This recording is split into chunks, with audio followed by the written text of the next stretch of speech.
السلام علیکم۔ اکثر میں جب اکیلی بیٹھتی ہوں تو سوچتی ہوں کہ جو لوگ بیرون ملک کمانے جاتے ہیں وہ اتنا اپنی بیوی بچوں کو لے کر غافل کیسے ہو جاتے ہیں۔ کمانا بھی اپنی جگہ ضروری ہے، لیکن فاصلہ بھی تو سنت کے مطابق ہونا چاہیے۔ میرا نام راشدہ ہے۔ میں اپنے والدین کی اکلوتی ہی اولاد تھی اور میرے ابا نوکری کے سلسلے میں بیرون ملک رہتے تھے۔ گھر پر صرف امی اور میں ہی رہا کرتے تھے۔ ابو سال میں ایک آدھ بار جب چھٹی ملتی تو پاکستان کا چکر لگا لیا کرتے اور تقریباً 20 دن رہ کر واپس چلے جاتے۔ زندگی اچھی گزر رہی تھی۔ ابو اچھے خاصے پیسے کما لیتے تھے۔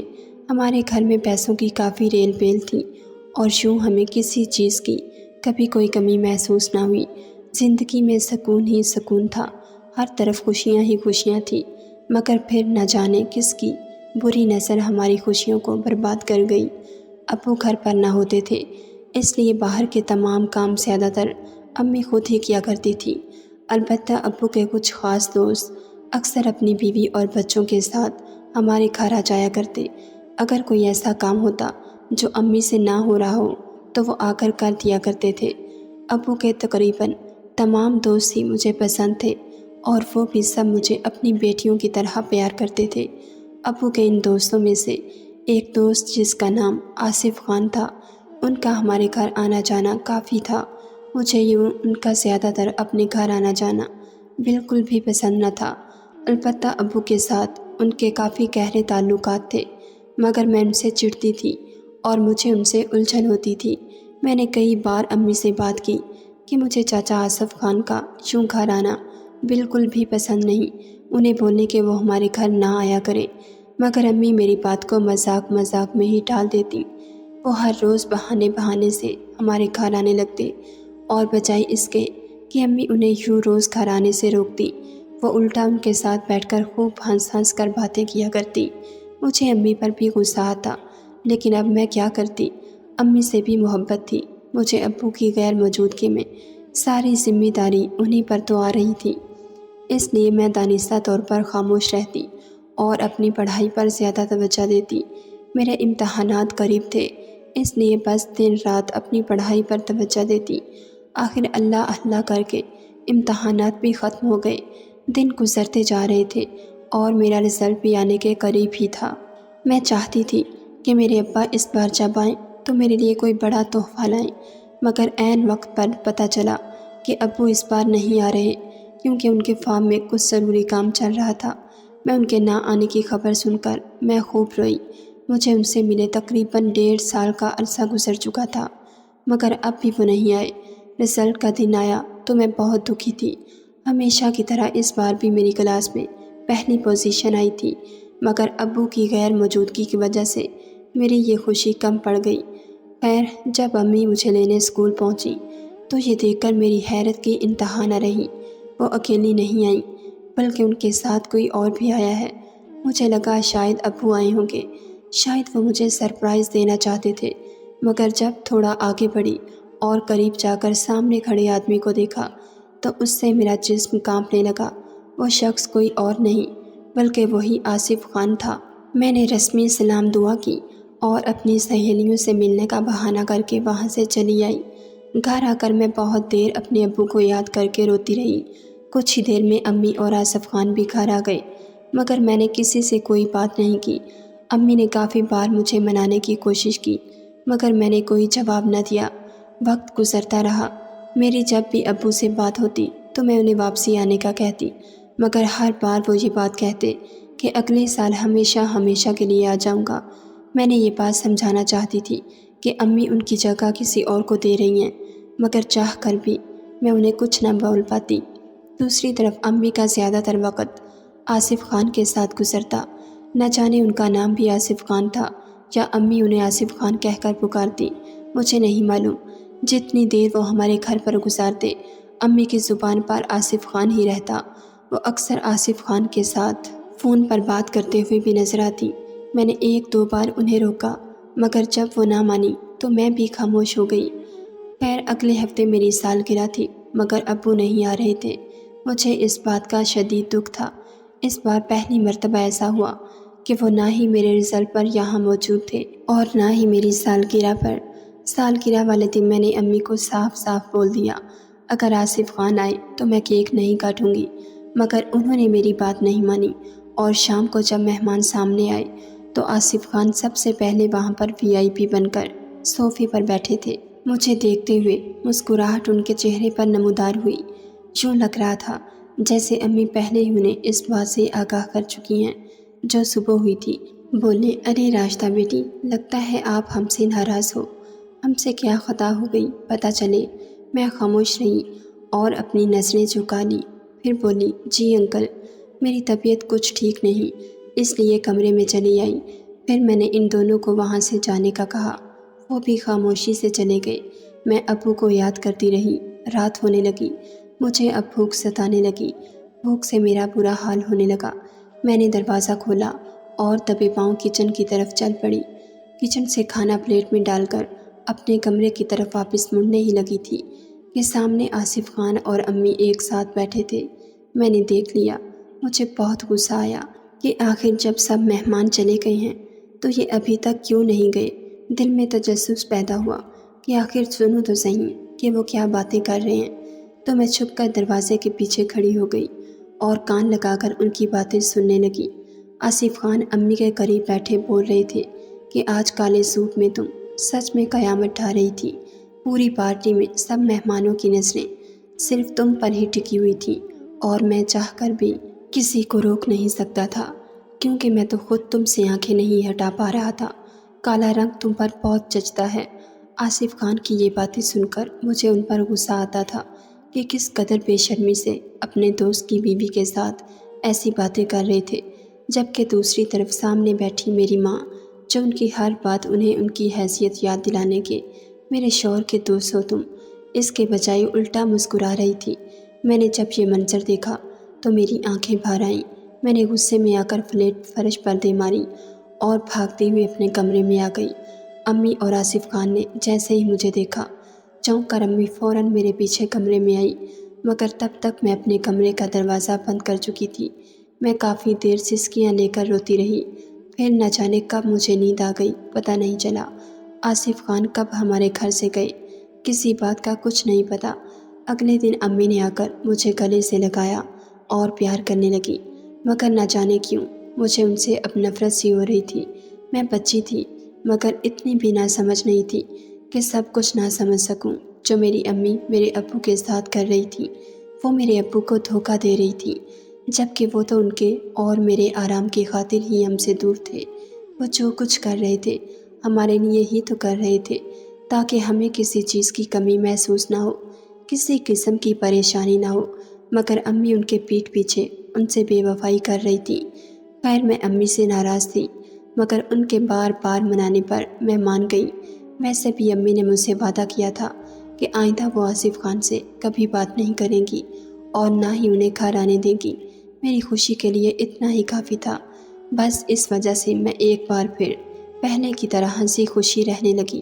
وقت گزرتا گیا، زندگی ایک بار پھر راہ راست پر آ چکی تھی۔ میں خوش تھی کہ سب کچھ ٹھیک ہو چکا ہے، مگر شاید میں غلط تھی۔ ایک دن اسکول میں میری اچانک طبیعت خراب ہو گئی۔ میرے ٹیچر نے میری طبیعت بگڑتی دیکھ کر چچا دلاور کو فون کیا۔ چچا دلاور ہمارے اسکول کے وین ڈرائیور تھے۔ ٹیچر نے مجھے کہا کہ بیٹا دلاور آ رہے ہیں، تم ان کے ساتھ گھر چلی جاؤ اور جا کر آرام کرو، کوئی دوا وغیرہ لے لو۔ تھوڑی دیر بعد چاچا دلاور مجھے اسکول سے لے کر گھر چلے آئے اور گھر کے باہر چھوڑ کر چلے گئے۔ دروازے کی 2 چابیاں تھیں، ایک میرے پاس ہوتی تھی اور ایک امی کے پاس۔ میں نے چابی تالے میں لگائی اور دروازہ کھول کر اندر چلی گئی۔ مجھے عادت تھی کہ میں جب بھی گھر کے اندر داخل ہوتی تھی تو اونچی آواز سے سلام کرتی تھی۔ حسب معمول میں نے سلام کیا، مگر خلاف توقع کوئی جواب نہ ملا۔ ادھر ادھر دیکھا تو کوئی نہیں تھا۔ پھر سوچا کہ شاید امی بازار تک گئی ہوں گی یا پھر اوپر کی منزل پر اپنے پودوں کی دیکھ بھال کر رہی ہوں گی۔ انہیں پودوں کا بہت شوق تھا اور انہوں نے چھت پر ایک چھوٹا سا باغیچہ بنا رکھا تھا۔ میں نے فریزر سے جوس نکالا اور ٹی وی لان میں بیٹھ کر جوس پینے لگی۔ کافی دیر گزر گئی مگر امی نہ آئیں۔ سوچا اوپر جا کر دیکھتی ہوں۔ جب اوپر کی منزل پر گئی تو دائیں جنم والے کمرے کی جب نزدیک پہنچی تو مجھے اندر سے ہلکی ہلکی آوازیں سنائی دے رہی تھیں۔ غور کرنے پر اندازہ ہوا کہ امی اندر ہی ہیں، لیکن ان کے ساتھ ایک مرد بھی ہے، اور ایسے کیسے ہو سکتا تھا کہ میں وہ آواز نہ پہچان سکوں؟ وہ آصف خان کی ہی آواز تھی۔ میرا اوپر کا سانس اوپر اور نیچے کا سانس نیچے اٹک گیا۔ میں نے بھی سوچ لیا کہ آج اپنی ماں کی اصلیت جان کر رہوں گی کہ آخر ان کے بیچ کیا چل رہا ہے۔ میں ٹیرس سے ہوتی ہوئی کمرے کے بیرونی جانب پہنچی۔ پھر میں نے ایک کرسی لا کر رکھی، اس پر ایک سٹول رکھا۔ دراصل میں روشن دان سے جھانک کر دیکھنا چاہتی تھی کہ اندر کیا چل رہا ہے۔ روشن دان اونچا نہ تھا۔ کانپتی کانپتی سٹول کے اوپر چڑھ گئی۔ جیسے ہی میں نے روشن دان سے گردن اندر ڈال کر دیکھا، میری چیخ نکل گئی۔ میں نے جلدی سے گردن باہر نکالنا چاہی تو میرے سر کا اوپر والا حصہ روشن دان کے اوپر والے حصے سے ٹکرا گیا۔ گھبراہٹ کی وجہ سے میرا پاؤں پھسلا اور میں دھڑم سے زمین پر گر گئی۔ میرے گرنے کی آواز یقیناً انہوں نے بھی اندر سن لی تھی۔ جب آنکھ کھلی تو خود کو بستر پر پایا۔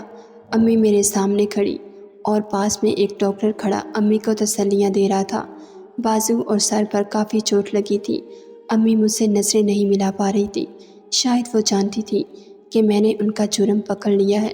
انہوں نے مجھ سے بات کرنے کی کوشش کی، مگر میں نے ان سے کوئی بات نہیں کی اور نہ ہی کسی بات کا جواب دیا۔ اگلے چند روز مجھے شدید بخار رہا۔ امی بار بار مجھے بہانے بہانے سے بہلاتی پھسلاتی رہیں، میری تیمارداری کرتی رہیں، لیکن جو مقام میرے دل میں ان کے لیے تھا وہ اب نہیں تھا۔ میرا بخار ٹھیک ہونے کا نام ہی نہیں لے رہا تھا۔ اتنا بڑا صدمہ میں کیسے برداشت کر سکتی تھی؟ اب امی نے جب میری خراب حالت کو دیکھا، ابو کو جلد سے جلد پاکستان آنے کا کہا، اور یوں اگلے کچھ دن میں میرے ابو میرے پاس آ پہنچے۔ میں نے جیسے ہی ابو کو دیکھا، ان کے گلے لگ کر خوب روئی۔ میں انہیں چھوڑنا نہیں چاہتی تھی۔ مجھے ڈر تھا کہ کہیں ایسا نہ ہو کہ میں انہیں چھوڑوں اور ابو پھر مجھ سے دور چلے جائیں۔ ابو نے جب میری حالت دیکھی تو امی پر غصہ ہونے لگے۔ آخر تم نے پہلے کیوں نہیں مجھے بتایا؟ یہ اس قدر اداس ہے میرے لیے۔ میں تو بچی سمجھ کر اس کی باتوں کو ٹالتا رہا، مگر تم تو بڑی تھی۔ اس کی اس حالت کے باوجود بھی تم مجھ سے یہ کہتی رہی کہ یہاں سب ٹھیک ہے، آپ بے فکر رہیں، اور ایک ہی بار آنا۔ ابو کا غصہ ہولناک تھا۔ امی آگے سے سنتی رہیں اور کچھ نہ بولی۔ بولتی بھی تو کیسے؟ وہ بھی تو جانتی تھی کہ سب غلطی انہی کی ہے۔ ابو کی باتیں سن کر مجھے سمجھ میں آ گیا کہ آخر امی انہیں یہاں آنے سے کیوں روکتی تھی۔ وہ جانتی تھی کہ اگر ابو واپس آ گئے تو ان کا راز فاش ہو سکتا ہے، لیکن شاید قدرت کو ایسا ہی منظور تھا۔ راز فاش ہونا تھا تو ہو گیا۔ خیر، اس کے بعد ابو ہمیشہ ہمیشہ کے لیے پاکستان میں شفٹ ہو گئے۔ میں نے بھی چپ سادھ لی اور ابو کو امی اور آصف خان کے بارے میں کچھ نہ بتایا، کیونکہ میں نہیں چاہتی تھی کہ ہمارا ہنستا بستا گھر برباد ہو جائے۔ میں اب امی سے بات نہیں کرتی تھی۔ کوئی ضروری بات ہوتی تو کر لیتی، ورنہ زیادہ تر وقت اپنے کمرے میں ہی گزارتی۔ میں سمجھتی تھی کہ جو طوفان آنے کو تیار تھا وہ آتے آتے تھم گیا، مگر ایسا نہ تھا۔ ابو کی واپسی کے چند ماہ بعد ہی امی ابو سے ہر بات پر جھگڑنے لگیں۔ امی شاید پہلے سے ہی یہ سب پلان کر کے بیٹھی تھی۔ انہوں نے ابو سے خلا کا مطالبہ کر دیا۔ وہ یہ گھر چھوڑ کے چلی گئیں اور آصف خان کے گھر میں جا کر رہنے لگیں۔ ابو کے تمام دوستوں کو پتہ چل چکا تھا کہ آصف خان اور میری امی کا چکر تھا۔ اس وجہ سے انہوں نے ابو سے خلا لے لی۔ لوگ طرح طرح کی باتیں کرنے لگے۔ اب وہ پوری طرح ٹوٹ کر رہ گئے، مگر خدا کا شکر ہے میں اس وقت کتنی بڑی اور سمجھدار ہو چکی تھی کہ میں نے اپنے آپ کو سنبھال لیا۔ گھر میں اب ابو اور میں ہی رہتے تھے۔ ابو سے خلا لینے کے بعد امی نے کچھ عرصے میں آصف خان سے شادی کر لی اور اپنی زندگی خوشی خوشی گزارنے لگیں۔ ایک دو بار میں نے ابو کو بولا کہ آپ بھی شادی کر لیں، مگر انہوں نے سختی سے منع کر دیا کہ آج کے بعد اس بات کا ذکر کبھی مت کرنا۔ وہ آج بھی امی سے پیار کرتے ہیں اور انہیں یاد کر کے اکثر اداس رہتے ہیں۔ ابو کی اب خواہش تھی کہ کسی طرح میری جلد سے جلد شادی ہو جائے۔ میں تو ابھی پڑھنا چاہتی تھی، لیکن ابو اکیلے اب سارے گھر کا نظام نہیں سنبھال سکتے تھے۔ ایک سال ایسے ہی گزر گیا اور آخرکار انہوں نے اپنے ہی ایک دوست کے بیٹے سے میری شادی کر دی۔ میں ہر ہفتے اپنے ابو سے ملنے جایا کرتی تھی، تاہم مجھے اپنی امی بھی بہت یاد آتی، لیکن انہوں نے کبھی پلٹ کر ہماری خبر نہ لی۔ 6 سال ایسے ہی گزر گئے۔ اب تو میں خود 4 بچوں کی ماں بن چکی تھی۔ وقت گزرتا گیا۔ یکے بعد دیگرے اللہ نے 4 بچوں سے نوازا، مگر سارا دن ان کو سنبھالتے سنبھالتے میری مت ماری جاتی تھی۔ میرے شوہر کا نام نور تھا اور میں ان کو پیار سے نوری نوری کہتی تھی۔ آج جب وہ دفتر سے گھر آئے تو میں نے ان کو صاف صاف کہہ دیا کہ وہ نوری صاحب، مجھ سے اب آپ کے یہ 4 بلونگڑے نہیں سنبھالے جاتے، مجھ کو ایک آیا رکھ دیں۔ انہوں نے ایک پیار بھری نظر مجھ پر ڈالی اور کہا، اچھا کل ہی تمہارے لیے آیا کا بندوبست کرتا ہوں۔ میں جانتی تھی کہ وہ مجھ سے بہت پیار کرتے ہیں، کم آمدن کے باوجود وہ انکار نہیں کریں گے۔ ہمارے محلے میں قاری جنید صاحب رہا کرتے تھے جو تقریباً سارے محلے کے بچوں کو قرآن پاک پڑھاتے تھے۔ ان کا کافی گھروں میں آنا جانا تھا اور نور سے ان کی کافی اچھی دعا سلام بھی تھی۔ نور نے جب ان سے اس بات کا ذکر کیا تو کہنے لگے، ہاں ایک عورت ہے، بیچاری بڑی ہی مجبور ہے، تنہا عورت ہے، شوہر چھوڑ کر چلا گیا، اولاد کوئی نہیں ہے، ان کو اب بس 2 وقت کی روٹی دے دیا کرنا، وہ اس پر راضی ہو جائے گی۔ نور نے فوراً حامی بھر لی، اندھا کیا جانے 2 آنکھیں۔ اگلے دن شام کا وقت تھا، دروازے پر دستک ہوئی، میں بھی آیا کے انتظار میں تھی۔ نور نے مجھے بتایا کہ آج شام کو ایک عورت آئے گی، ٹھیک لگے تو دیکھ لینا۔ میں نے دروازہ کھولا، اس سے پہلے کہ وہ کچھ کہتی اس کو دیکھتے ہی میری چیخ نکل گئی۔ بال پوری طرح سے سفید ہو چکے تھے، ایک میلا سا سوٹ پہنا ہوا تھا۔ صدیوں کی بیمار سی نظر آنے والی وہ عورت کوئی اور نہیں، میری ماں تھی۔ میں نے جلدی سے ان کا ہاتھ پکڑا اور انہیں اندر لے آئی۔ میرے تو اوزان خطا ہو گئے، ان کو اس حال میں دیکھ کر ان کے منہ سے کوئی بھی لفظ نہ نکل سکا۔ میں نے ان کو نہانے کا انتظام کیا، ان کو اچھا سا کھانا کھلایا، اور جب سے وہ آئی تھی بالکل گونگی بن کر بیٹھی تھی۔ میں نے ان کا ہاتھ پکڑ کر کہا، امی مجھ سے کوئی بات تو کریں۔ وہ بس روئی جا رہی تھی۔ کافی دن ان کو نارمل ہونے میں لگے اور پتہ چلا کہ میاں ان کا سارا زیور ہڑپ کر چکے تھے، اور جو ایک مکان انہوں نے کرائے پر دے رکھا تھا وہ بھی آصف خان نے اپنے نام کروا لیا تھا، جس کو بیچ کر اب وہ کہیں جا چکا تھا۔ اپنا گھر تھا میری ماں کے پاس اور نہ ہی کوئی کمانے والا۔ یہ تو بھلا ہو نور صاحب کا، انہوں نے ان کو اپنے گھر میں پناہ دی ہوئی تھی۔ 3.5 مہینے ایسے ہی گزر گئے۔ میں نے ان کو اپنے گھر کا اوپر والا ایک کمرہ رہائش کے لیے دے دیا تھا۔ ابو کو جب اس ساری کہانی کا پتہ چلا تو انہیں شدید دکھ ہوا۔ مجھ سے کہنے لگے، تم نے بہت اچھا کیا کہ انہیں اپنے پاس رکھ لیا، آخر کو وہ تمہاری ماں ہے۔ اب سارا دن میرے منع کرنے کے باوجود بھی امی میرے بچے سنبھالتی تھی۔ میں لاکھ منع کرتی تھی کہ میں اور آیا انہیں سنبھال لیتی ہیں، لیکن انہوں نے سختی سے مجھے منع کر دیا۔ شام کا وقت تھا، میرا دل گھبرا رہا تھا۔ میں اوپر امی کو دیکھنے کے لیے کمرے میں گئی تو وہ جائی نماز پر بیٹھی زاروں کدار رو رہی تھی۔ یا اللہ، زندگی دی ہے تو جینے کا ہنر بھی دے دیتا۔ بس وہ روئی چلی جا رہی تھی۔ میں بھاگ کر ان کے پاس گئی اور گلے سے لگا لیا۔